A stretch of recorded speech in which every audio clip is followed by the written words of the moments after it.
This investment summit, I would completely forgive you if, like me, you read about it and your eyes glaze over slightly, because it is quite tedious and technical, I think. But it is important, so let's try and find out why it matters and how it's going to affect us. Let's talk to Jonathan Portes about that, Professor of Economics and Public Policy at King's College London. Jonathan, thank you for joining us tonight. Tell me, what was this conference designed to achieve? What is it actually about?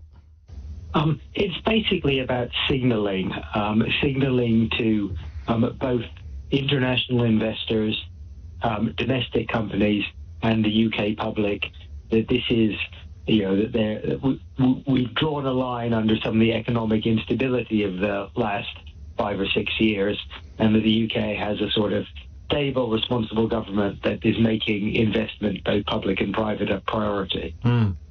And just, let's just take a step back. We all know investment is important.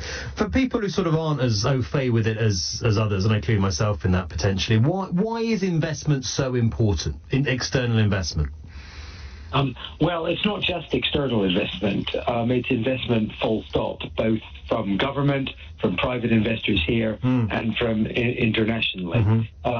So public investment like transport infrastructure, railways, indeed schools and hospitals, buildings, is important because it's the government providing those essential public goods that will help our economy and our society in the future. Private investment here is because we want our own firms to grow, invest, create jobs, and become more productive. Foreign investment is important for a couple of reasons. From a macroeconomic perspective, it helps finance our deficit. The government borrows more than it takes in revenue, and part of that is financed by by inflows of capital from abroad. But it's also important because it brings new skills, new technology. Foreign investment is often high productivity new firms. The most famous example, of course, now going back 40 years, is Nissan's investment in Sunderland in the early 80s, which revitalized the British car industry because the working practices, the technology, the approach to building cars that Nissan brought really spread among our own car makers. And Keir Starmer's been sort of heralding the success that he's had in this area already. At Prime Minister's Questions last week, I noticed he said investment is pouring into the UK. Is that a fair statement, Jonathan? Are things going in the right direction?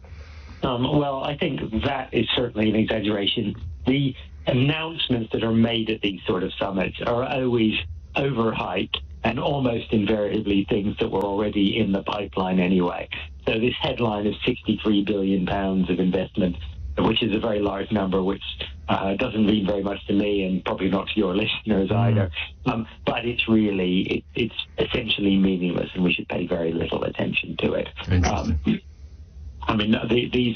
These are mostly photo opportunities, but that doesn't mean that they don't have some value. I think, as I said, it's about signalling that government is a pro-investment government after we had a governments for 14 years which have both cut public investment and also not exactly produced the most welcoming environment or a stable environment for foreign investors. So I think it's an important symbol and step, but it's to say that things have suddenly been turned around is obviously fantasy. The whole point about investment, of course, is it takes years and years to pay off.